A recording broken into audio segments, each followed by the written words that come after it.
I opened my bathroom door and found a naked alien princess claiming my tub as her royal seat. Jake Miller's night flipped upside down when he opened his bathroom door. A quick shower after a brutal day fixing power lines became a bizarre, life-changing encounter he never saw coming. Standing in his tub, dripping wet and radiating royalty, was a naked alien princess, her jade skin glowing, her crown pulsing with unearthly energy. And her demand? "This is my throne. Kneel before Princess Liora, rightful heir to the radiant throne." Torn between shock, attraction, and a duty he never signed up for, Jake's thrust into an intergalactic adventure packed with danger and destiny. What's a guy to do when an alien queen claims his tub as her throne? Don't miss the next chapter. Subscribe for more free, thrilling stories that'll keep you hooked. Jake Miller dragged his boots across the creaky wooden porch of his small house in Willow Creek, Oregon, the kind of town where the biggest news was a cow wandering on a main street. It was just past 10 p.m., and the October wind howled through the pine trees, rattling the windows of his rundown cabin. He'd spent the last 12 hours dangling from a utility pole, fixing a power line that had snapped in the storm, his hands still tingling from the cold and the faint buzz of electricity. All he wanted was a hot shower, a cold beer, and maybe half an episode of some old sitcom before he passed out. He kicked off his muddy work boots by the door, tossed his keys into a chipped ceramic bowl his mom had made years ago, and shuffled toward the bathroom. The house smelled of damp wood and last night's reheated chili, a bachelor's perfume he barely noticed anymore. His back ached, his flannel shirt clung to him with sweat, and his jeans were streaked with grease. "Shower first," he muttered, cracking his knuckles as he pushed open the bathroom door. The sight that greeted him stopped him dead. Standing in his chipped porcelain bathtub, stark naked, was a woman. No, not quite a woman.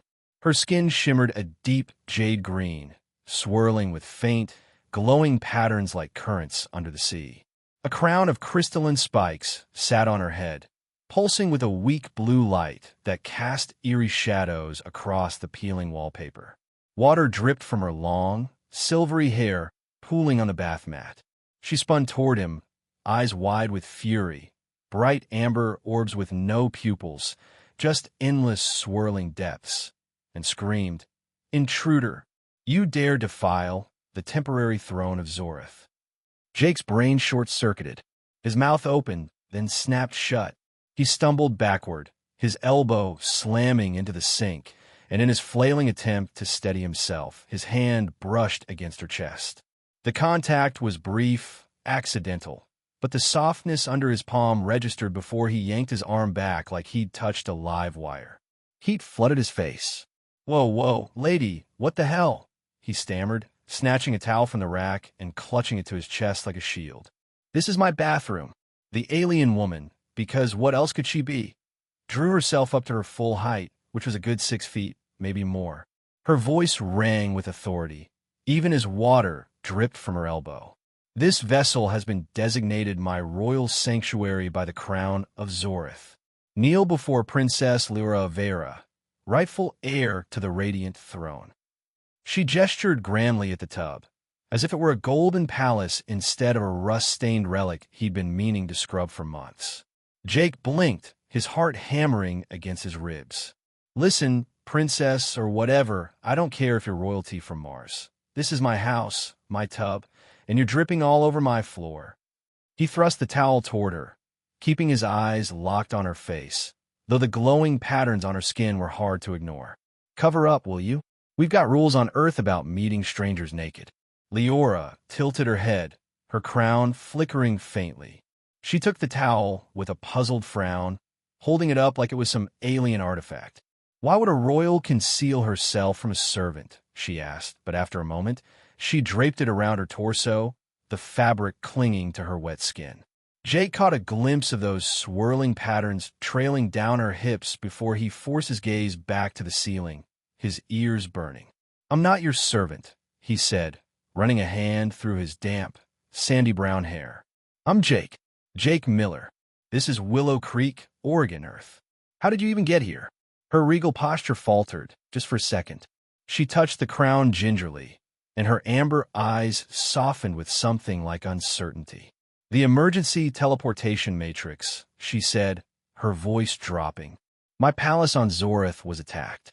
Usurpers, led by my uncle, General Karan Vera, stormed the royal chambers.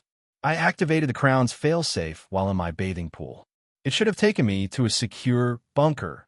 She glanced around the cramped bathroom, taking in the rubber duck on the tub's edge and the cracked mirror. "This is not a bunker." "No kidding," Jake muttered.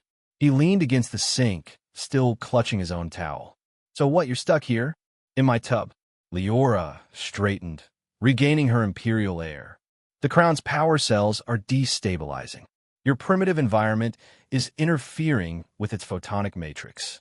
It requires recharging, approximately 14 Earth days, based on the ambient energy I detect." She stepped out of the tub, the towel slipping slightly, and Jake averted his eyes again as she adjusted it. "Until then, I claim this dwelling as my temporary court. You will assist me." Jake laughed, a short, desperate sound. "Lady, I fix power lines for a living. I fix power lines for a living. I eat frozen pizza 3 nights a week and argue with raccoons over my trash. I'm not exactly set up to host alien royalty." He paused, then frowned. "Wait, usurpers? Like people trying to kill you? Are they coming here?" Her crown sparked, sending a faint shower of blue light across the tiles. Liora winced, clutching it as if it pained her. "If the attackers trace the teleportation signal." Her voice trailed off, and for the first time, she looked genuinely afraid. Then her knees buckled, and Jake lunged forward instinctively, catching her before she hit the floor.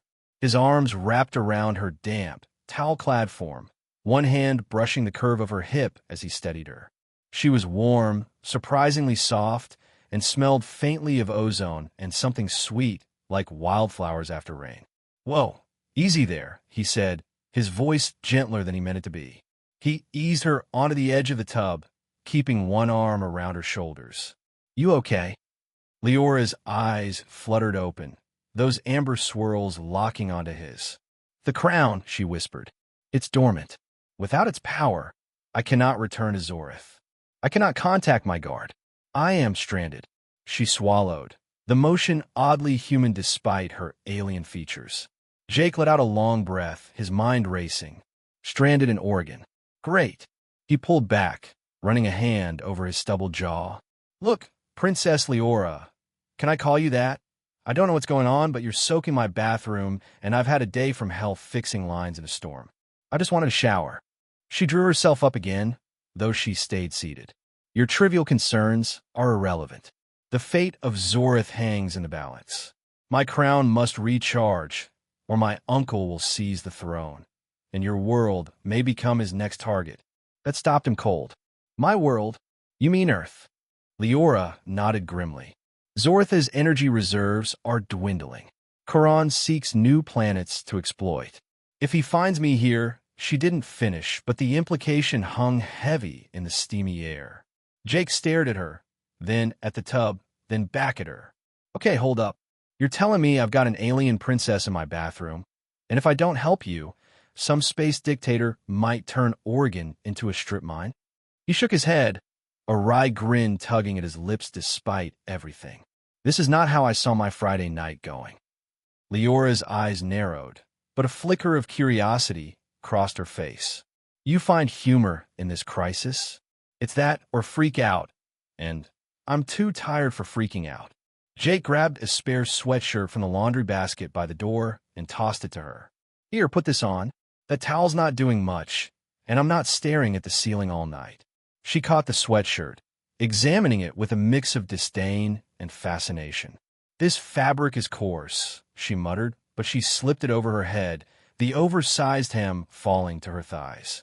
The sight of her in his old Portland State hoodie, crown still glowing faintly, was so absurd Jake almost laughed again. "Welcome to Earth, Your Highness," he said, crossing his arms. "Now, how about we figure out how to keep you and my planet alive for the next 2 weeks?" Outside, the wind howled louder, and somewhere in the distance, a faint hum echoed through the trees, a sound that didn't belong in Willow Creek. Jake's grin faded. Whatever he'd stumbled into, it was just getting started. Jake Miller stood in his cramped kitchen, the morning sun filtering through the dusty blinds of his Willow Creek cabin. The smell of burnt coffee mingled with the faint, sweet scent of Princess Liora Vera, who sat at his rickety table, poking suspiciously at a bowl of Captain Crunch. She'd swapped the towel for his old Portland State sweatshirt, but her jade-green skin and faintly glowing crown still marked her as something far from human. Her amber eyes narrowed at the colorful cereal like it might attack her. "It's not going to bite," Jake said, pouring himself a mug of coffee from the ancient pot his dad had left behind. "Just eat it. You've been in my tub all night. Gotta be hungry." Liora scooped up a spoonful, sniffed it, and took a cautious bite. Her face lit up, the swirling patterns on her cheeks glowing brighter for a second. "This transforms in liquid," she said, sounding like a scientist who just cracked a code. "The flavor matrix evolves as it softens. Remarkable for such a primitive world." Jake grinned, leaning against the counter. "Yeah, well, we got our tricks. Welcome to breakfast on Earth." He took a sip of coffee, bitter and strong, trying to shake the surreal feeling of hosting an alien princess. Last night's chaos, her sudden appearance, the talk of usurpers, and Earth being a target, still buzzed in his head like a loose wire. But the quiet of the morning felt deceptive, like the calm before a storm he couldn't see coming.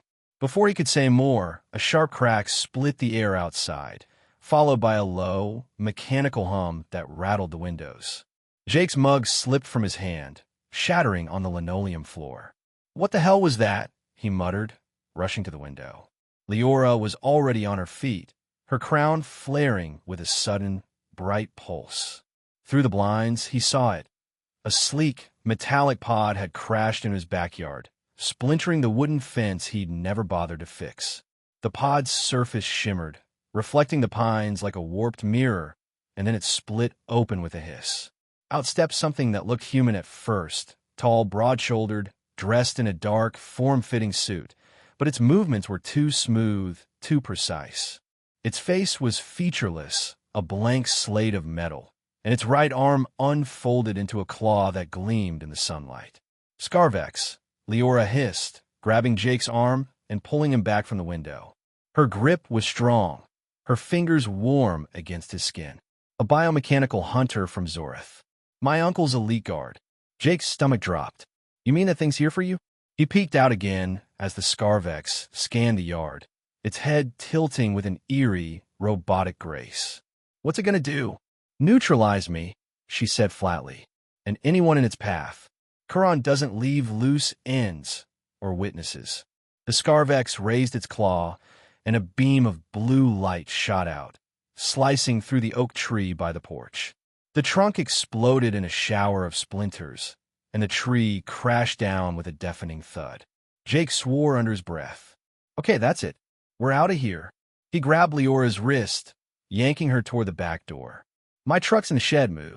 They bolted through the kitchen, Leora's bare feet slapping the floor.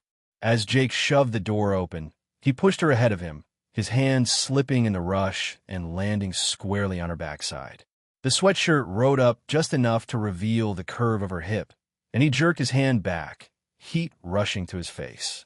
"Sorry, keep going," he stammered.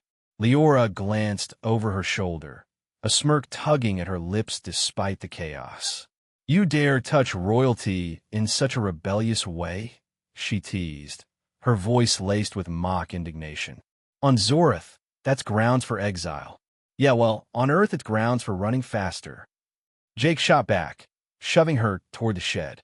The hum grew louder behind them, and a second beam scorched the grass where they'd just been standing. He threw open the shed door, revealing his beat-up Ford pickup, its red paint chipped and dented from years of hauling gear. "Get in." Liora scrambled into the passenger seat, her crown flickering wildly as she clutched it. Jake jumped behind the wheel, jamming the key into the ignition. The engine sputtered, then roared to life. He slammed the truck into reverse, tires spinning in the dirt, and floored it straight toward the Scarvex. "Hold on," he yelled. The truck slammed into the Hunter with a bone-rattling crunch, sending it sprawling into the wreckage of the fence. Metal screeched against metal, and for a moment, Jake thought they'd won. But the Scarvex twitched, its limbs unfolding like a spider riding itself, and it lunged forward again, claw glowing with deadly energy. Damn it! Jake swerved onto the gravel driveway, the truck bouncing hard enough to jostle Liora against him. Her shoulder pressed into his, and he caught a whiff of that wildflower and ozone scent, distracting him for half a second before he refocused. That thing's tougher than my ex's old Camaro. It's designed to withstand planetary assaults, Liora said, bracing herself against the dashboard. A primitive vehicle won't stop it for long. Then we're not stopping, Jake growled, steering toward the winding road that led into town. The rearview mirror showed the Scarvex sprinting after them, its legs pumping within human speed. We need to charge that crown of yours, right? UV light. Yes, she said, her voice tight. Concentrated ultraviolet radiation, like your sun but stronger. There's a tanning salon in town, Sunny Glow. It's our best shot. He pushed the truck harder, the engine groaning as they hit the paved road.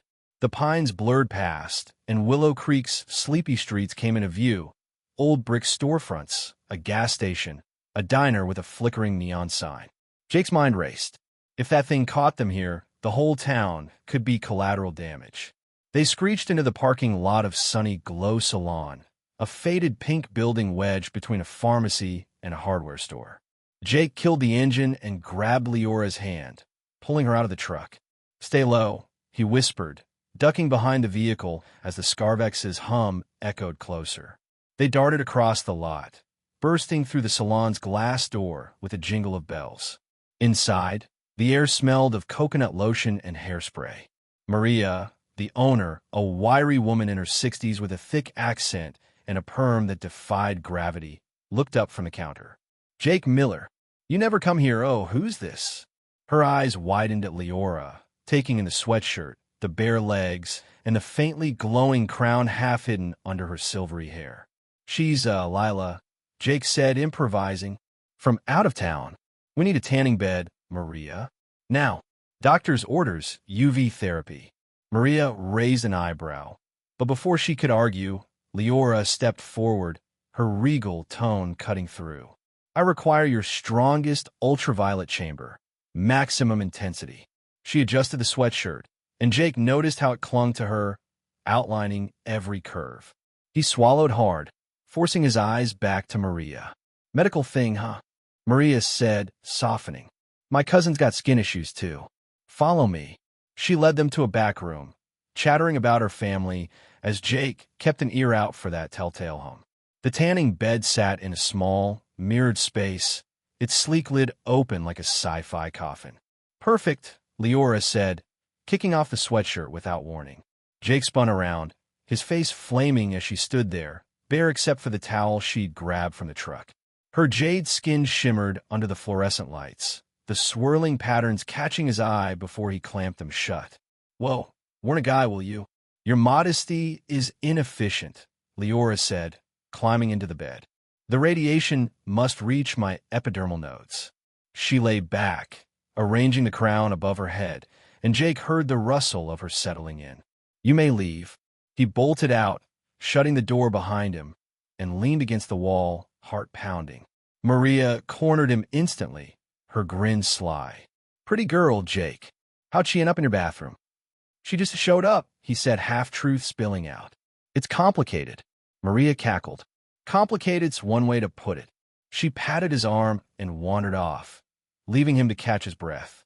Through the door, he heard the tanning bed hum to life, and he hoped it'd be enough to juice up that crown.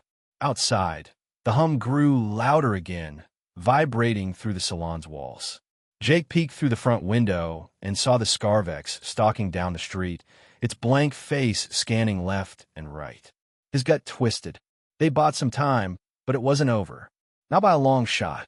The hum of the tanning bed filled the small back room of Sunny Glow Salon, a steady drone that almost drowned out the pounding of Jake Miller's heart. He leaned against the wall outside, wiping sweat from his brow with the sleeve of his flannel shirt.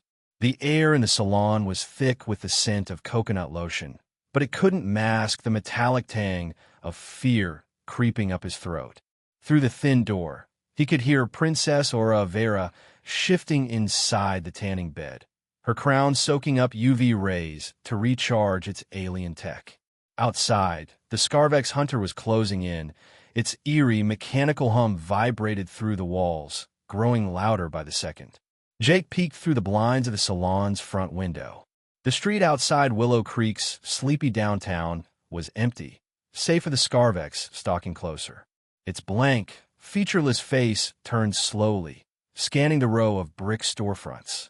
Its claw arm glowed faintly, ready to fire another of those deadly blue beams. Jake swore under his breath.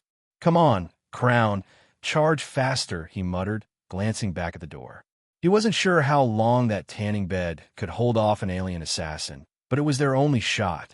Maria, the salon owner, shuffled up beside him, her arms crossed, and her perm bouncing as she squinted out the window. "What's that thing, Jake?" she asked, her Ukrainian accent thickening with suspicion. "Looks like something from those UFO shows my nephew watches." Jake froze. He hoped to keep this under wraps, but Maria wasn't dumb. She'd seen Liora's glowing crown and jade green skin, even if the dim salon lights softened the weirdness. "It's, complicated," he said, scrambling for a lie. "Some kind of experimental drone. Lila's. She's part of a tech project. Top secret." Maria raised an eyebrow, her lips pursing. "Tech project, huh? She don't look like no engineer I ever seen." She leaned closer, her voice dropping to a whisper. "That girl's not from around here, is she? And I don't mean Portland." Before Jake could answer, the salon door jingled open, and he whipped around, heart leaping into his throat. But it wasn't the Scarvex, it was Liora stepping out of the back room, the towel wrapped around her torso again and his sweatshirt dangling from her hand. Her crown pulsed with a stronger blue light now, casting faint reflections across the mirrored walls. Her jade skin shimmered, the swirling patterns more vibrant, and Jake couldn't help but notice how the towel hugged her curves. He shook his head, forcing his focus back to the crisis. "Preliminary charge successful," Liora said, her regal tone cutting through the tension. "The Crown's diagnostics are online. I can—" She stopped, her amber eyes narrowing as she spotted Maria staring. "Who is this?" "Lila. This is Maria," Jake said quickly, stepping between them. "She owns the place. Maria, Lila's visiting." From far away. Maria crossed her arms tighter, sizing Liora up. "Far away, huh? Like Canada far? Or—" She trailed off, her gaze flicking to the Crown. Then she leaned in, voice low. "I saw something like that once, you know. Back in Ukraine, 73. Lights in the sky over the wheat fields. My brother swore it was aliens. Papa said it was vodka talking, but I know what I saw." Jake's stomach twisted. He opened his mouth to deflect, but Liora beat him to it, stepping forward with a grace that made the towel look like a royal robe. "You are perceptive, Maria of sunny glow," she said, her tone softening just enough to sound less imperial. "I am indeed from beyond your stars. I seek refuge, and your aid would be appreciated." Maria blinked, then let out a sharp laugh. "Refuge, huh? Well, I'll be damned. An alien princess in my salon." She glanced at Jake. "You got yourself a real mess here, Miller. That thing outside, it's after her." "Yeah," Jake admitted, rubbing the back of his neck. "And it's not going to stop unless we stop it first." Maria nodded, her jaw setting with a stubbornness Jake recognized from years of small-town gossip. "Then you're lucky I don't scare easy. My van's out back. Old Dodge, runs like a dream.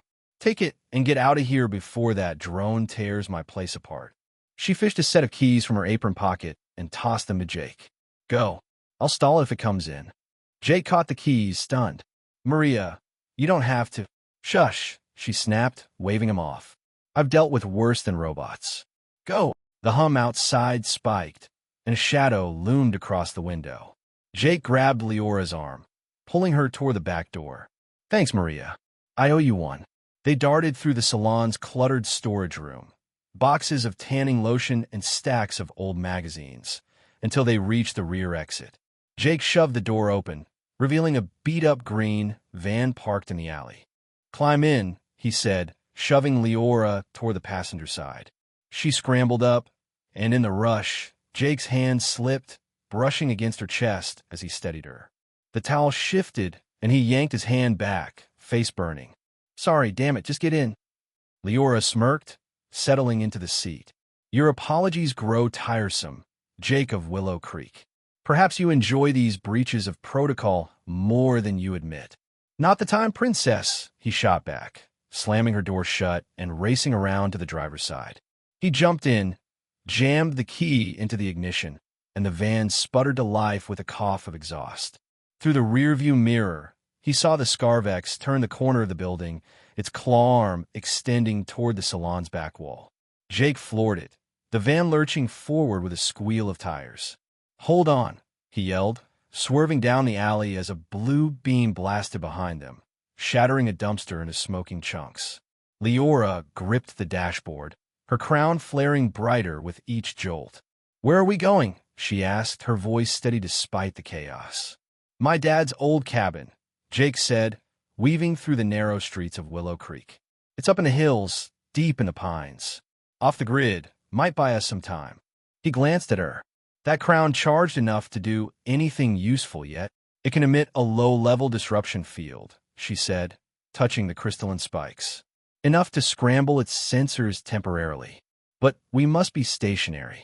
"Stationary's not an option right now," Jake muttered, pushing the van harder as they hit the winding road out of town. The Scarvex was still behind them, its mechanical legs pounding the pavement, gaining ground. He needed a plan, and fast. The forest closed in around them, tall pines casting long shadows in the late morning light. Jake's mind raced, piecing together memories of his dad, a gruff ex-park ranger who'd loved tinkering with old gear. "Wait," he said, a spark of hope flaring. "Dad's cabin's got something. A signal jammer he built back in the day. Army surplus stuff. Use it to mess with poachers' radios. If we can get it running." Liora tilted her head, her amber eyes glinting with curiosity. "A primitive cloaking device?" "Something like that," Jake said, grinning despite the adrenaline pumping through him. "Not exactly Zorith tech, but it might throw that thing off her trail." The van bounced onto a dirt road, branches scraping the sides as they climbed into the hills. The Scarvex's hum faded slightly, but Jake knew it wasn't gone, just recalculating. He stole a glance at Liora, her regal profile sharp against the window, and felt a strange mix of fear and determination. He'd never been a hero. Hell, he barely kept the lights on in this town. But something about her made him want to try. The cabin loomed ahead, a weathered A-frame nestled among the trees, its windows dark and its porch sagging. Jake skidded to a stop, kicking up a cloud of dust. "We're here," he said, turning to Liora. "Let's hope this works, 'cause I'm not sure what's coming next." Outside, the forest was silent, but the air felt heavy, like it was holding its breath. Jake had a sinking feeling their troubles were just beginning. Jake Miller killed the engine of Maria's old Dodge van, the sudden silence amplifying the rustle of pine needles outside the cabin. The weathered A-frame loomed in the dim light, its sagging porch and dark windows a stark contrast to the glowing crown on Princess Liora Vera's head.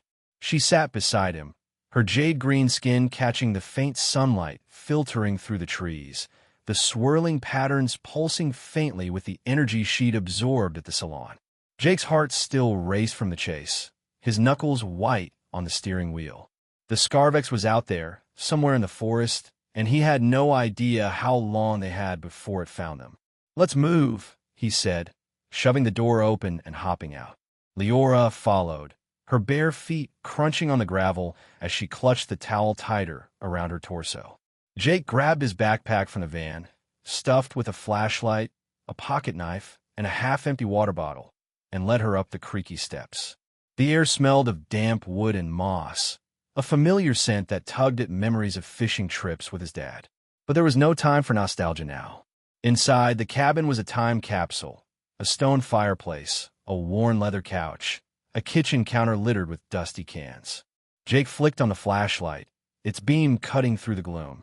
"Dad's jammer's got to be here somewhere," he muttered, heading for a metal cabinet in the corner. "He used to stash his gear in here. Kept it away from me and my sister when we were kids." Liora stepped inside, her crown casting a soft blue glow across the room. She tilted her head, studying the space with that bird-like curiosity Jake was starting to recognize. "This is your ancestral stronghold?" she asked, running a finger along the edge of a crooked shelf. "It lacks the grandeur of Zoratha's palaces." "Yeah, well, grandeur's overrated when you're hiding from robot assassins," Jake said, yanking the cabinet open. Rusted tools and tangled wires spilled out, clattering to the floor. He dug through the mess, his hands shaking slightly, until he found it, a clunky box the size of a car battery, covered in switches and dials, with a stubby antenna sticking out the top. "There you are," he said, hauling it onto the counter. "Old signal jammer. Dad built it from Army surplus parts. If it still works, it might scramble that Scarvex's sensors." Liora leaned closer, her crown flickering as she examined it. "Primitive but ingenious," she said, her voice tinged with approval. "It emits an electromagnetic pulse." "Something like that," Jake said, flipping a switch. The device hummed to life, a low buzz filling the cabin, and a faint static crackled in the air. "Not sure how strong it is, but it kept poachers from tracking deer back in the day. Worth a shot." Before Liora could respond, a sharp whump echoed outside, followed by the crunch of breaking branches. Jake spun toward the window, his flashlight beam darting across the glass. Through the pines, he saw movement, not the sleek, mechanical stride of the Scarvex, but something else. Headlights pierced the dusk, bouncing as a black SUV roared up the dirt road, its tires kicking up dust. Two more followed, their engines growling like predators closing in. "What now?" Jake muttered, his stomach sinking. He turned to Liora. "More of your uncle's goons?" She pressed herself against the wall, peering out. "No," she said, her voice tight. "Those vehicles are of Earth design. Your people have found us." "My people?" Jake's mind raced, then landed on a chilling possibility. "Oh crap. BMA."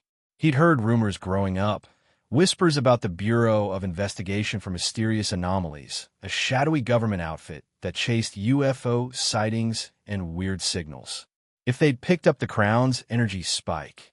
The SUV screeched to a halt outside, doors flying open. Men in dark tactical gear spilled out, their flashlights slicing through the trees. One barked orders into a radio, his voice clipped and professional. "Target's signal is strong. Converge on the structure. Non-lethal force unless resisted." Jake grabbed Leora's arm, pulling her down behind the couch. "They're not here to chat," he whispered. "Probably think I'm hiding an alien weapon or something." "You are hiding an alien," Liora said dryly, crouching beside him. Her crown dimmed slightly, as if sensing the danger. "And a princess, no less."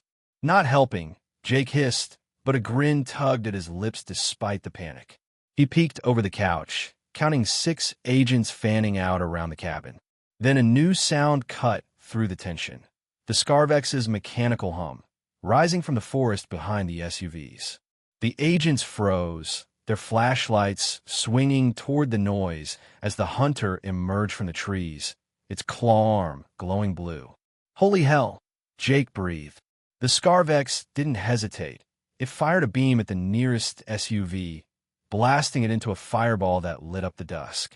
Agents shouted, diving for cover as the vehicle flipped, spewing sparks and smoke. "Guess it doesn't like company." Leora's eyes widened. "It's programmed to eliminate all threats to its mission, me. Your people are now targets too." "Great," Jake said, ducking as a stray beam shattered the cabin's front window, showering glass across the floor. "So we've got alien robots and government goons after us.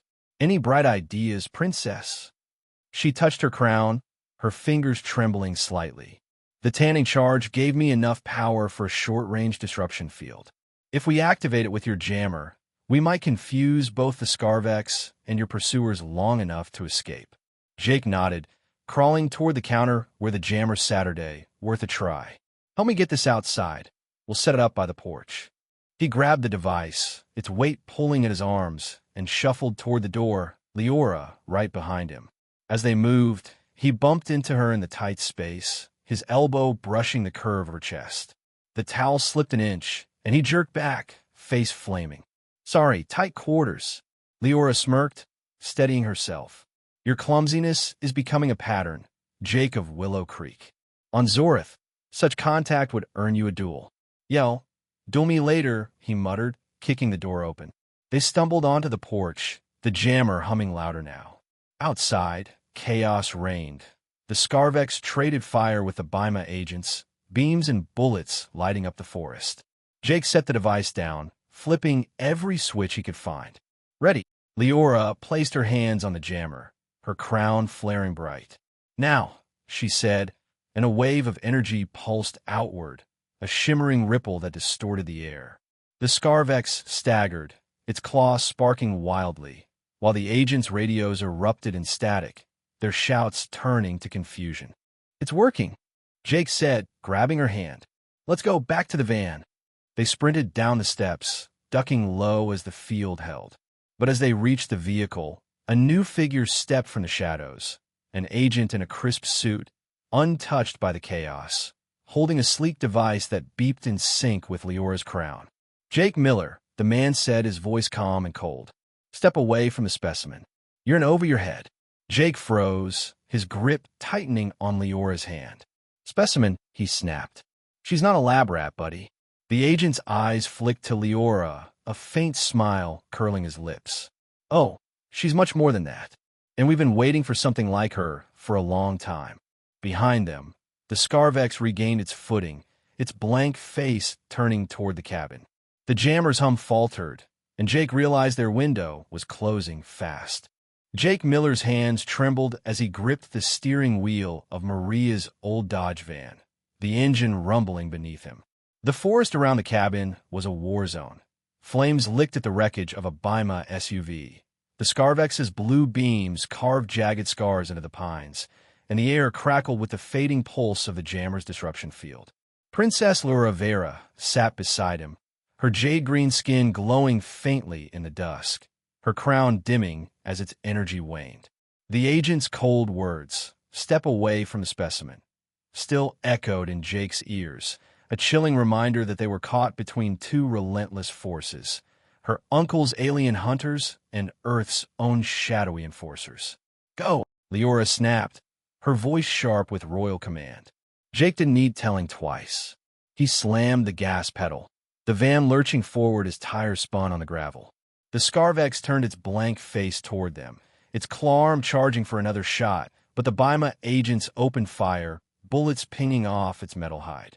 The distraction gave Jake just enough time to swerve onto a narrow trail winding deeper into the Oregon hills. Branches scraped the van's sides, the forest swallowing them as the chaos faded behind. Jake's heart pounded, his breath coming in short bursts. "That was too close," he muttered, glancing at Liora. "Your crown's trick saved our asses back there." "It was a temporary measure," she said, her tone clipped but softer than usual. She touched the crystalline spikes on her head, their glow now a faint flicker. "The power is nearly depleted again. We cannot rely on it for long." Jake nodded, focusing on the trail. "Then we stick to the plan, lay low at the cabin till we figure out what's next." He steered around a bend, the van bouncing over ruts, until the trees parted to reveal a small, clear lake nestled against a rocky bluff. The cabin's isolation had always been its strength. His dad had loved it for that reason, and now it was their lifeline. He pulled up beside the water, cutting the engine. The silence hit like a wave, broken only by the gentle lapping of the lake against the shore.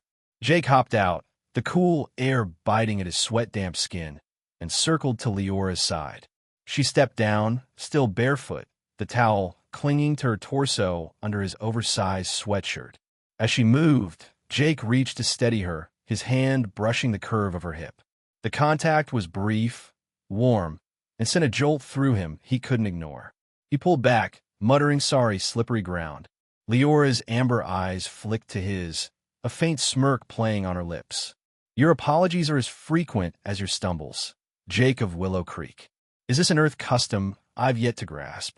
"Nope," he said, forcing a grin to cover the heat creeping up his neck. "Just me being a klutz. Come on, let's get inside." He led her to the cabin door, fumbling with the rusty lock until it clicked open. The interior was musty, unchanged from his last visit years ago. A single room with a fireplace, a loft bed, and a small kitchen area cluttered with his dad's old gear. Liora stepped in, her crown casting a weak blue glow across the wooden walls. "This is quaint," she said, her tone hovering between disdain and curiosity. She ran a finger along the edge of a fishing rod propped by the door. "Your father crafted this retreat?" "Bought off the park service," Jake said, setting his backpack on the counter. "Used to bring me and my sister here when we were kids. Taught me how to fish, fix stuff, survive out here." He grabbed a stack of kindling from a box by the fireplace and knelt to build a fire, the familiar task grounding him. Not exactly a palace, but it's home, or was. Liora watched him, her head tilted in that bird-like way he'd come to recognize. "You speak of him in the past. He is gone." Jake's hands paused over the logs, the question hitting harder than he expected. "Yeah," he said quietly, striking a match. "Dad died 5 years back. Car accident in the hills.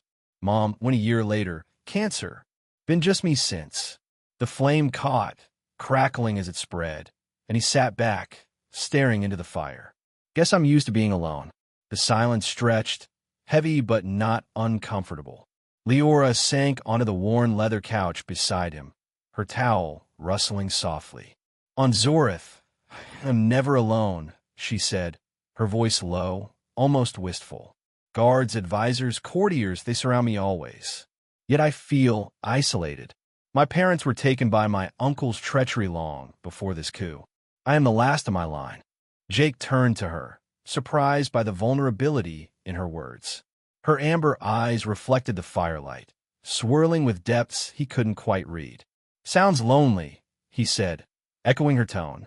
"Royalty or not, that's a hell of a weight to carry." She nodded, a small, human gesture that caught him off guard. "It is. I was trained to rule, to command, to never falter.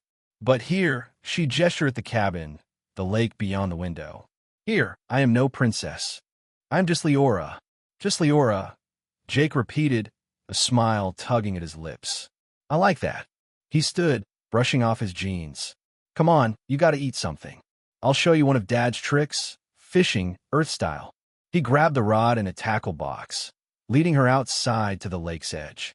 The sun had dipped below the horizon, painting the water with streaks of orange and gold. Jake handed her the rod, stepping close to guide her hands. "Hold it like this," he said, his fingers brushing hers as he adjusted her grip. Her skin was warm, tingling faintly with that strange energy he'd felt before, and he swallowed hard, focusing on the task. Liora mimicked him, her movements precise despite her inexperience. "On Zorith, we hunt leviathans with plasma harpoons," she said, casting the line with a flick of her wrist. The lure splashed into the water, sending ripples across the surface. "This is simpler." "Simpler's good sometimes," Jake said, sitting on a flat rock beside her. "No plasma, just patience." He watched her, the way her silver hair caught the fading light, the way she seemed to relax, just a little, out here. For a moment, he could almost forget the Scarvex, the Bima agents, the whole insane mess they were in. Then the line jerked, and Leora's eyes widened. "It moves," she exclaimed, yanking the rod back. A small trout broke the surface, flopping wildly, and Jake laughed, reaching to help. In the scramble, she stumbled against him, her chest pressing briefly into his arm as he grabbed the line. Heat flooded his face again, and he muttered, "Got it. Nice catch." Liora steadied herself, holding up the fish with a triumphant grin. "A worthy foe for a princess," she declared, but her laugh, light and melodic, softened the arrogance. Jake couldn't help grinning back, something warm settling in his chest. As they sat there, the fish flopping between them, the forest grew darker, the stars peeking through the pines. Jake glanced at her, at the alien beauty who'd crashed into his life, and felt a tug he couldn't name. He wasn't sure what he was getting into, or if he even deserved to. But for the first time in years, he didn't feel so alone. The fire crackled in the stone fireplace, casting a warm glow across the cabin's wooden walls. Jake Miller sat on the worn leather couch, The small trout he and Princess Liora had caught now sizzling in a cast-iron pan over the flames. The smell of butter and fish filled the air, mingling with the faint, wildflower and ozone scent that clung to Liora. She perched beside him, her jade-green skin shimmering in the flickering light, the towel still wrapped around her torso beneath his oversized sweatshirt. Her crown rested on the coffee table, its weak blue glow pulsing like a heartbeat, a quiet reminder of the danger they'd barely escaped. Jake flipped the fish with a fork, grinning as Liora watched with rapt curiosity. "Not bad for your first catch, huh?" he said, handing her a plate. "On Earth, this is dinner. No plasma harpoons required." Liora took the plate, her amber eyes narrowing as she poked at the flaky flesh. "It lacks the grandeur of Zoratha's feasts," she said, but she took a tentative bite, her face lighting up as the taste hit her. "Yet it is pleasing. Your primitive method surprised me." "Primitive's got its perks," Jake said, settling back with his own plate. He watched her eat, the way her silver hair fell over her shoulder, the way those swirling patterns on her skin seemed to dance with her mood. She was alien, royal, and way out of his league. Yet here she was, sharing fish by a fire in his dad's old cabin. It felt right, in a way he couldn't explain. They ate in comfortable silence, the fire's warmth seeping into Jake's bones, easing the ache from the day's chaos. Liora set her empty plate aside, leaning back with a sigh that sounded almost human. "This stillness," she said softly, "it is unfamiliar. On Zorath, every moment is calculated, diplomacy, training, protocol. I have never simply Saturday." Jake nodded, staring into the flames. "Yeah, I get that. After Mom and Dad were gone, I kept busy fixing lines, keeping the house running. Didn't leave much room for sitting around." He paused, the words spilling out before he could stop them. "Guess it kept me from thinking too hard about being on my own." Liora turned to him, her head tilting in that curious way he'd grown to like. "You isolate yourself by choice?" "Not exactly," he said, rubbing the back of his neck. "More like habit. My sister, Ellie, she's down in Eugene now, wanted me to move there after Mom passed. Said I'd rot out here alone. Maybe she's right, but..." He shrugged, meeting her gaze. "This place is all I've got left of them." Her amber eyes softened, swirling with something deep and unguarded. "I understand more than you know," she said. "When my parents fell to Karan's betrayal, I was left with the crown, their legacy. It is both my strength and my cage." She reached out, hesitating, then placed her hand on his, her skin warm and tingling with that faint energy. "You're not so alone now, Jake of Willow Creek." The touch sent a shiver up his arm, warm and electric, and Jake's breath caught. He turned his hand, lacing his fingers with hers, the sensation intensifying as their palms pressed together. "Guess you're not either," he said, his voice rougher than he meant it to be. "Just Liora, huh?" "Just Liora," she echoed, a small smile curving her lips. She leaned closer, her silver hair brushing his shoulder, and Jake's heart kicked up a notch. The firelight danced across her face, highlighting the alien beauty he couldn't look away from. Those swirling patterns, those endless eyes. He wanted to say something, anything, but his mind blanked, caught between the urge to pull her closer and the voice in his head screaming he didn't belong in her world. "On Zorath," she said, her voice dropping to a whisper, "there are protocols for contact. Level 1, permission of approach." She squeezed his hand gently. "Level 2, acknowledgement of harmony." Her fingers tightened, the energy pulsing stronger, and Jake felt it ripple through him, dizzying and warm. "What's level 3? He asked, barely breathing, his eyes locked on hers. She hesitated, then slid her free hand to his wrist, crossing it over hers so their pulse points touched. The sensation hit like a shockwave, heat and energy cascading up his arm, spreading through his chest until he felt lightheaded. "Recognition of alliance," she murmured, her breath warm against his cheek. "Reserved for those who prove their worth." Jake swallowed hard, his pulse racing under her touch. "And, what am I proving right now?" Her smile widened, teasing but soft. "That remains to be seen." She didn't pull away, and neither did he, the air between them thickening with something unspoken. Jake's mind spun. He was a guy who fixed power lines, not someone who tangled with alien princesses. What the hell was he doing? She was galaxies beyond him, destined for a throne he couldn't even imagine. Yet here she was, her hand in his, her eyes holding his like he mattered.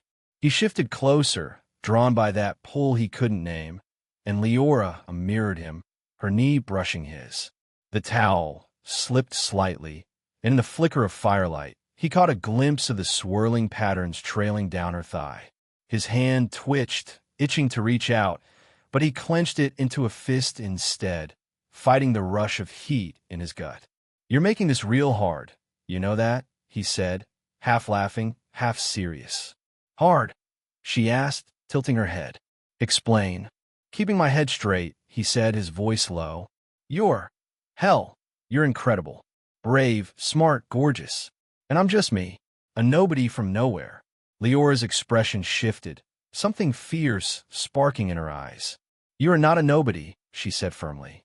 "You faced a Scarvex with nothing but a primitive vehicle. You defied your own kind to shield me. On Zorith, such valor would earn you a title, perhaps a lordship." Jake chuckled, shaking his head. "Lord Jake? Yeah, that'd go over great at the bar." But her words sank in, chipping at the wall he'd built around himself. Maybe he wasn't just a loner clinging to a dead-end life. Maybe, with her, he could be more. She leaned in, closing the gap until her face was inches from his, her breath mingling with his. "You doubt yourself too much," she whispered. "It is endearing, but unnecessary." Her hand slid from his wrist to his cheek, her touch igniting that electric warmth again, and Jake's resolve cracked. He tilted his head, lips brushing hers, tentative, testing, and the world shrank to the heat of her mouth, the soft gasp she let out as she pressed back. The kiss deepened, hungry and raw, and Jake's hand found her waist, pulling her closer.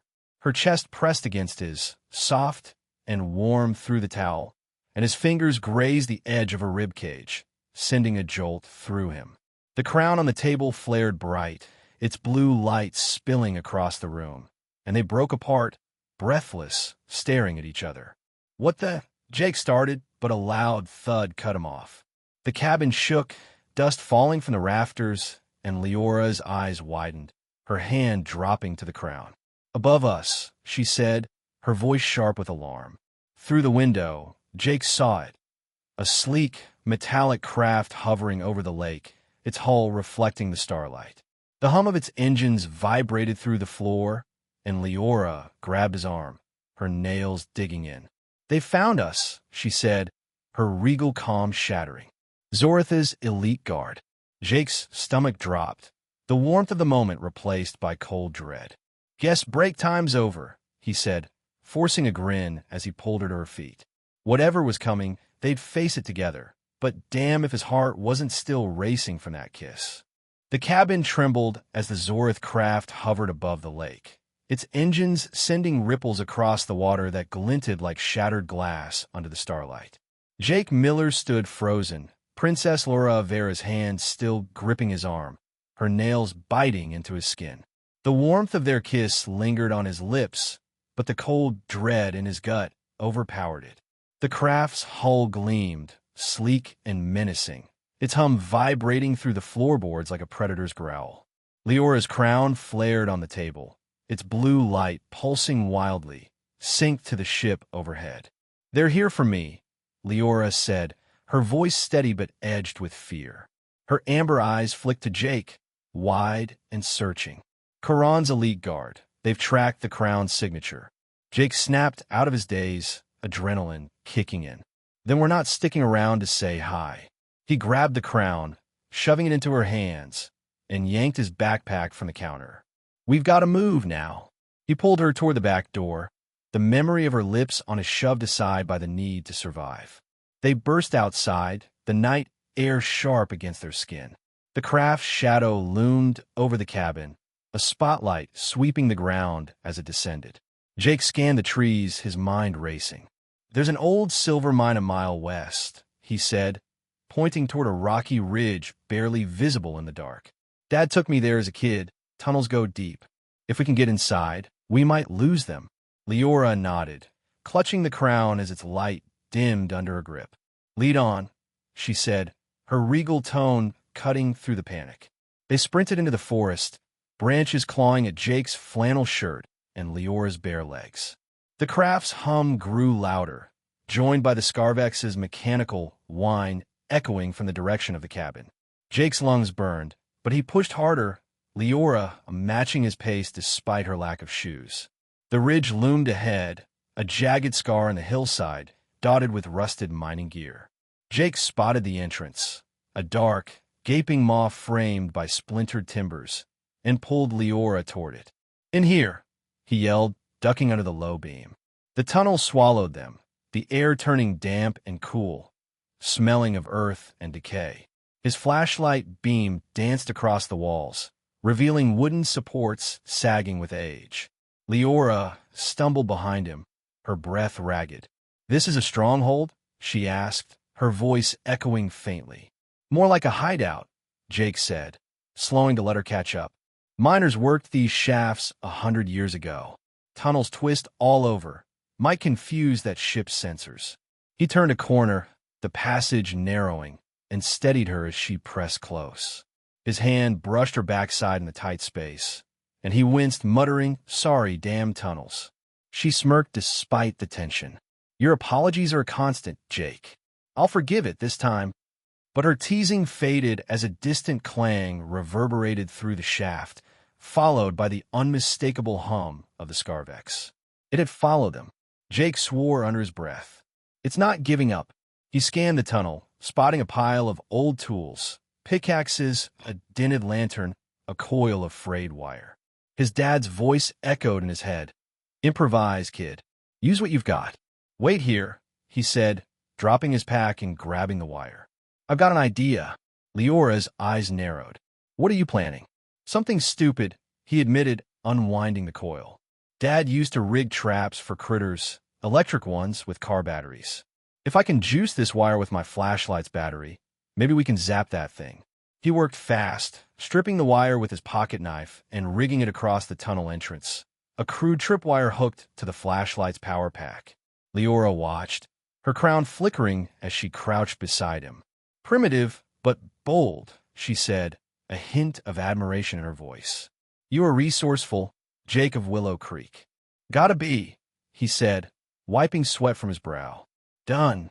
He pulled her back behind a jutting rock as the Scarvex's hum grew deafening. Its silhouette filled the tunnel mouth, its claw arm glowing blue. Jake held his breath, praying his jury-rigged trap worked. The Scarvex stepped forward, its metal foot snagging the wire.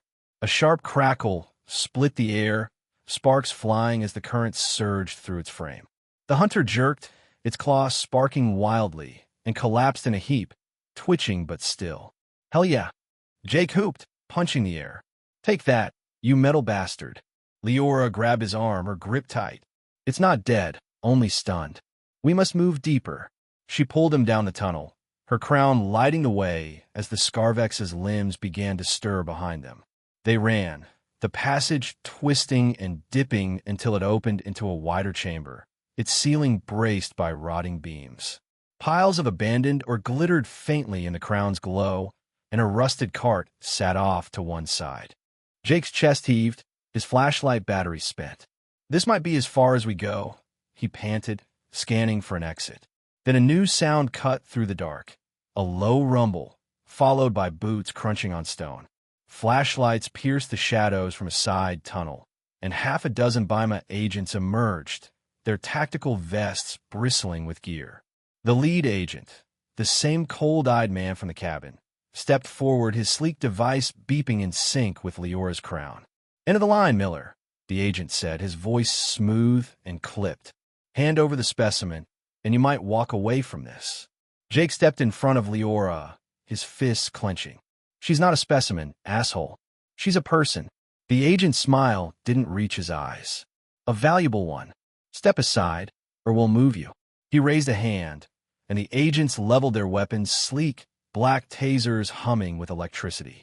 Liora pressed against Jake's back, her voice low. "They've allied with Quran. I can sense his signature in their tech. They mean to trade me for Zortha's resources. Over my dead body, Jake growled, his mind racing. The Scarvex's hum was rising again, closing in from behind, and the agents blocked the only other exit. They were trapped. Then one agent, a younger guy with a nervous twitch, lowered his taser, his voice shaking. Sir, I didn't sign up for this. She's hurt. We shot that guy back at the cabin. He gestured at Jake, who frowned, confused. Shut up, Daniels, the lead agent snapped, but Daniels shook his head, stepping back.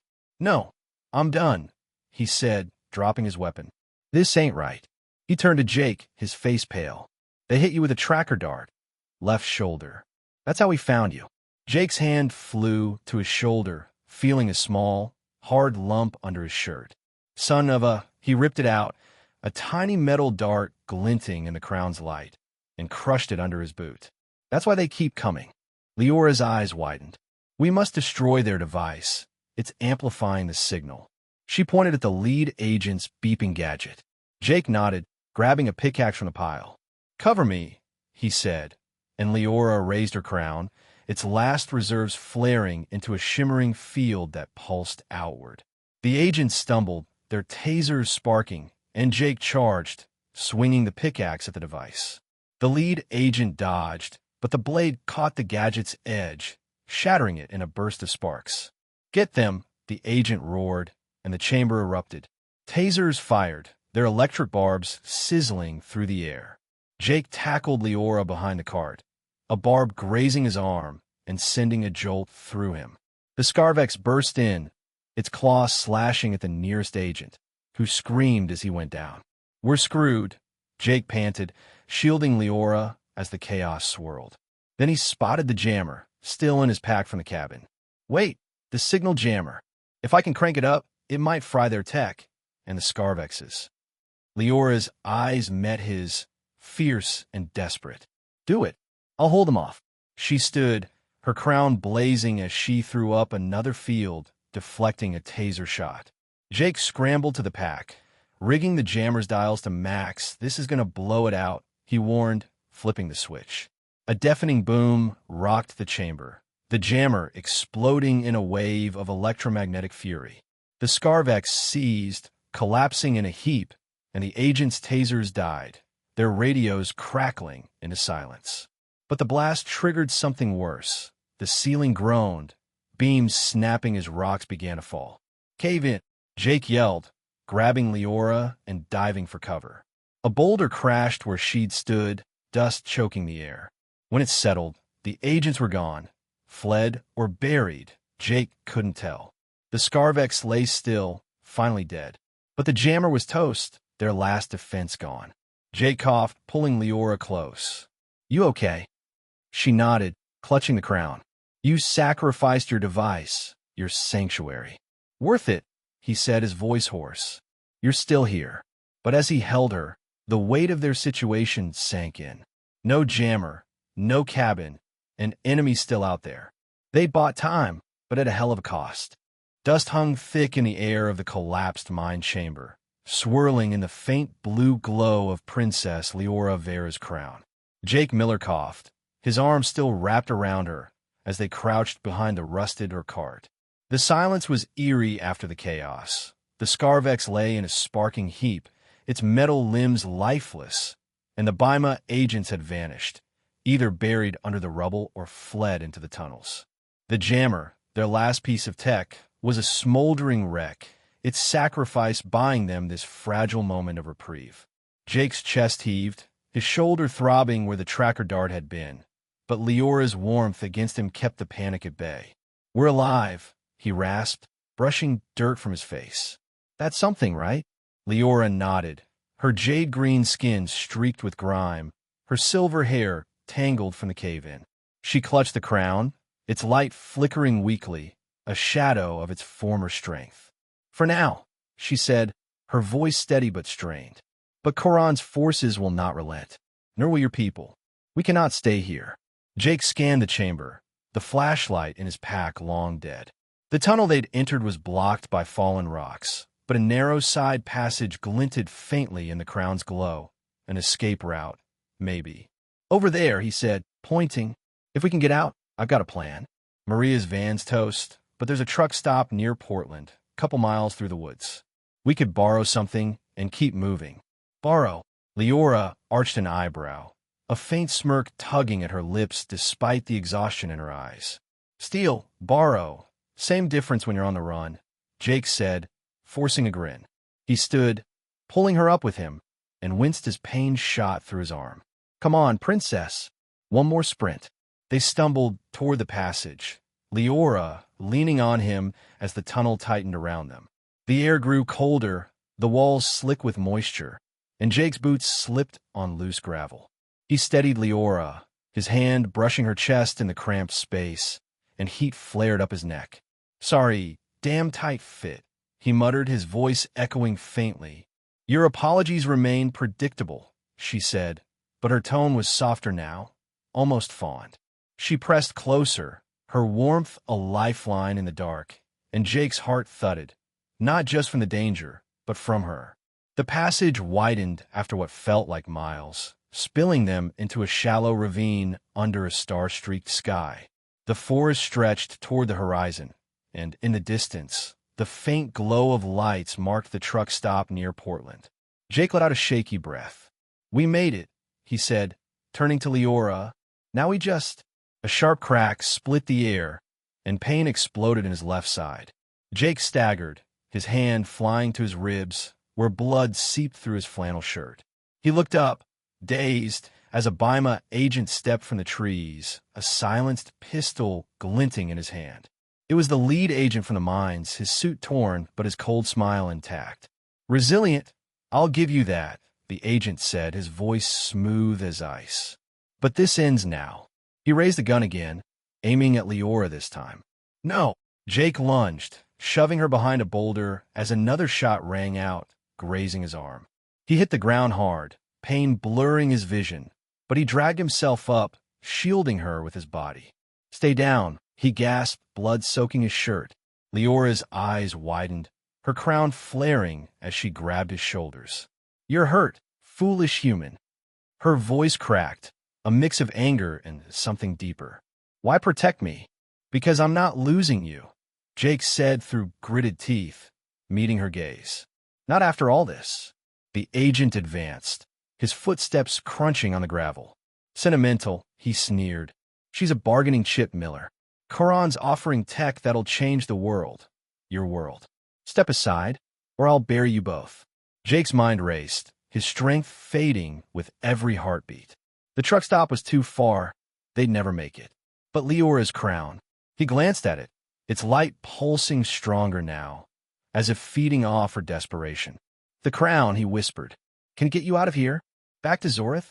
Leora's face tightened. It has enough for one jump, barely. But only me. The teleportation matrix won't sustain two. Then go, Jake said, his voice firm despite the pain. Get back. Fight Quran. Save your people. I'll hold him off. No, she snapped, her hands tightening on his shoulders. I will not abandon you. You're not abandoning me, he said, forcing a smile. You're winning. Go, kick his ass for both of us. The agent's gun clicked, chambering another round. Last chance, he called, his shadow looming closer. Leora's eyes searched Jake's, swirling with emotion, fear, defiance, something softer he couldn't name.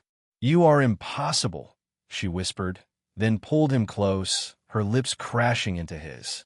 The kiss was fierce, desperate, her chest pressing against his as her arms wrapped around him. Jake kissed her back, pouring everything into it. The fear, the longing, the stupid hope he'd felt since she'd landed in his tub. Her skin burned against his, her energy surging through him, and the crown blazed, its light enveloping them both. A shock wave rippled outward, knocking the agent off his feet. Jake broke the kiss, gasping, and realized the pain in his side was fading. Not gone, but dulled like a distant ache. Leora's crown hummed, its glow steady now, brighter than he'd ever seen it. What the hell was that? He asked, staring at her. Leora's breath hitched, her hand still on his face. Your essence, your vitality. It supercharged the crown. A human anomaly I didn't anticipate. She touched the spikes, her voice trembling with awe. It's enough now for both of us. Both. Jake's head spun, the blood loss and her words tangling together. You mean? To Zorith, she said, her smile fierce and wild. Together. The agent scrambled up, gun raised, but Liora acted faster. She slammed the crown onto her head, grabbed Jake's hand, and shouted a command in a language he didn't know. Light exploded around them, a vortex of blue energy that swallowed the ravine. Jake's stomach lurched as the world dissolved. Trees, stars, the agent's furious yell, all gone in a blink. Darkness rushed in, then light again, harsh and sterile. Jake hit the ground hard, his knees buckling on a smooth, metallic floor. He coughed, clutching his side, and looked up. They were in a vast chamber, its walls lined with crystalline panels pulsing with amber light. Alien symbols glowed overhead, and beyond a wide viewport, a red-hued planet loomed, Zorith. Liora knelt beside him, her crown dimming as she caught her breath. "We're here," she said, her voice raw. "The royal citadel, my last stronghold." Jay tried to stand, but his legs gave out, the blood loss catching up. He slumped against her, his vision blurring. "Good teamwork," he muttered, a weak grin tugging at his lips. Leora's hands flew to his wound, her crown flaring again as she pressed it to his side. "Stay with me," she commanded, her voice breaking. "I've not brought you this far to lose you now." Energy poured from the crown, warm and tingling, stitching his flesh with a precision he couldn't comprehend. But her face paled, her strength draining as she poured it into him, and she swayed, nearly collapsing. "Liora!" Jake grabbed her, pulling her close as the healing finished. His pain was gone, but she trembled in his arms, her crown dark now, its power spent. "You okay?" She nodded weakly, leaning into him. "I overextended, but you live." Her smile was faint, triumphant. "That's what matters." Jake held her tighter, his heart pounding with relief and something deeper. "You're crazy, you know that? Dragging me across the galaxy." "You're worth it," she whispered, her amber eyes locking on his. "My Lord of Earth." Beyond the chamber, alarms blared, footsteps pounding closer. Koran's forces, no doubt. Jake stood, pulling Liora up with him, her weight against his side a reminder of what they'd just survived. "Guess the fight's not over," he said, his voice steady now. "Ready. With you," she said, her hand finding his. "Always." The chamber doors slid open, and shadows poured in. Soldiers in sleek armor, weapons glowing with deadly intent. Jake squeezed her hand, the taste of her kiss still on his lips, and braced for the next battle. Whatever came, they'd face it together. The royal citadel of Zorith trembled as armored soldiers stormed through the chamber doors, their sleek, crystalline weapons glowing with amber light. Jake Miller stood shoulder to shoulder with Princess Liora Vera, her hand tight in his, her crown dark and lifeless after draining its power to heal him. The air buzzed with energy, the red planet looming through the viewport, casting an eerie glow across the room.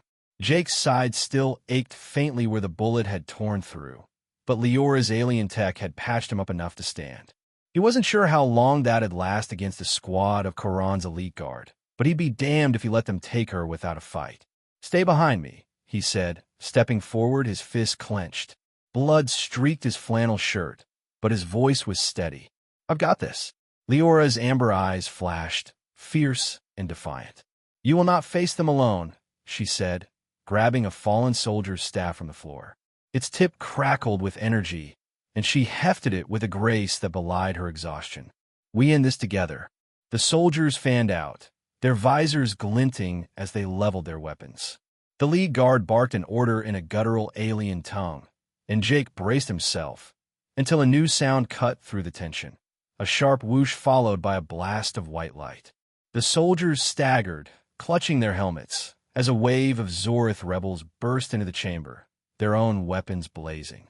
A woman with cropped silver hair and a scarred face led them, her armor dented but her stance unyielding. "Princess Liora!" the woman shouted, firing a pulse that dropped 2 guards in a heap. "We've held the lower levels. Quran's forces are faltering." Leora's face lit up, relief washing over her. "Captain Tara, your timing is impeccable." She turned to Jake, a spark of hope in her eyes. "My loyalists. They've rallied." "Then let's finish it," Jake said, grinning despite the odds. He grabbed a second staff from the floor, its weight unfamiliar but solid in his hands. "Point me at the bad guys." The chamber erupted into chaos. Rebels clashed with guards, energy blasts ricocheting off the crystalline walls.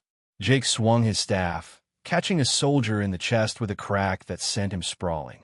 He wasn't trained for this, but years of hauling gear and wrestling power lines gave him enough muscle to hold his own. Liora fought beside him, her movements fluid and deadly, the staff a blur as she took down 2 more guards. Her jade skin glowed faintly, her silver hair whipping around her like a storm. "Left," she yelled, and Jake ducked as a beam sizzled past his head, then tackled the shooter, pinning him to the ground. Tara's rebels pressed the advantage, their numbers overwhelming Quran's forces. Within minutes, the last guard fell, his weapon clattering across the floor. Silence settled, broken only by the rebels' heavy breathing. Tara approached, saluting Liora with a fist to her chest. "The citadel is ours, Your Highness." Quran's barricaded in the throne room with his inner circle. "We've cut his communications. He's cornered." Liora nodded, her crown still dark, but her presence commanding. "Then we take the throne. Jake, will you stand with me? Try stopping me," he said, wiping sweat from his brow. He followed her through the citadel's winding corridors, Tara and the rebels at their heels. The walls shimmered with alien tech, panels pulsing like a living thing, and Jake's mind reeled at the scale of it all. This wasn't Willow Creek. This was a war for a world he barely understood. Yet with Liora beside him, it felt right. They reached the throne room, its massive doors sealed with glowing runes. Liora pressed her hand to a panel, and the runes flared, then faded as the doors slid open. Inside, General Quran Vera stood before a towering throne of black crystal, his armor scarred from battle. A handful of loyalists flanked him, their weapons raised, but his amber eyes, eerily like Liora's, locked on her with cold fury. "Niece," he sneered, his voice deep and venomous. "You bring a human to defile our sacred halls? You're no ruler." "I am the crown," Liora said, stepping forward, her staff crackling. "And you are a traitor." She glanced at Jake, a silent signal, and he nodded, gripping his own staff tighter. Quran laughed, raising a clawed gauntlet that hummed with power. "Then prove it." He fired a blast, and the room exploded into motion. Jake dove, tackling Liora out of the beam's path as it scorched the floor. Tara's rebels charged, clashing with Quran's guards, while Jake and Liora scrambled to their feet. "His gauntlet," Liora shouted, dodging another shot. "It's his strength, disable it." Jake spotted a control panel near the throne, its wires exposed. On it, he sprinted, weaving through the chaos, and slammed his staff into the panel. Sparks flew, the gauntlet's hum faltering as Quran roared in frustration. Liora seized the moment, lunging at her uncle with a strike that sent him staggering. Together, they pressed him back, Jake smashing the gauntlet with a final blow, Liora pinning him with her staff. Quran collapsed, his armor clanking against the floor, and the remaining guards dropped their weapons, surrendering to Tara's rebels. It was over. Liora stood over her uncle, breathing hard, then turned to Jake. "We did it," she said, her voice trembling with triumph. "Zorith is free." Jake grinned, dropping his staff. "Told you we'd kick his ass." Weeks later, the citadel buzzed with life. Liora sat on the black crystal throne, her crown restored and gleaming, its blue light steady now. Jake stood beside her, scrubbed clean and dressed in a Zorith tunic that felt weirdly comfortable, though he'd insisted on keeping his flannel shirt underneath. The rebels had crowned her queen, and in a move that stunned everyone, especially Jake, she named him Lord of Earth's Craft, a title that made him laugh every time he heard it. "You're sure about this?" he asked, leaning close as dignitaries filed out after the coronation.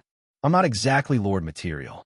Liora smiled, her hand finding his. You've proven otherwise. Zorith needs your ingenuity, and I need you. Her amber eyes held his, warm and certain, and Jake's chest tightened with a feeling he hadn't let himself name until now. They turned a corner of the royal bath chamber into a tribute to Earth.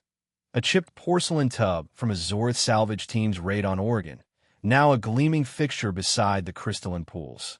Jake had laughed for 10 minutes when he saw it, and Liora had joined him, her melodic giggle echoing off the walls. A throne for us both, she'd said, and he'd pulled her into it, splashing water everywhere as they kissed.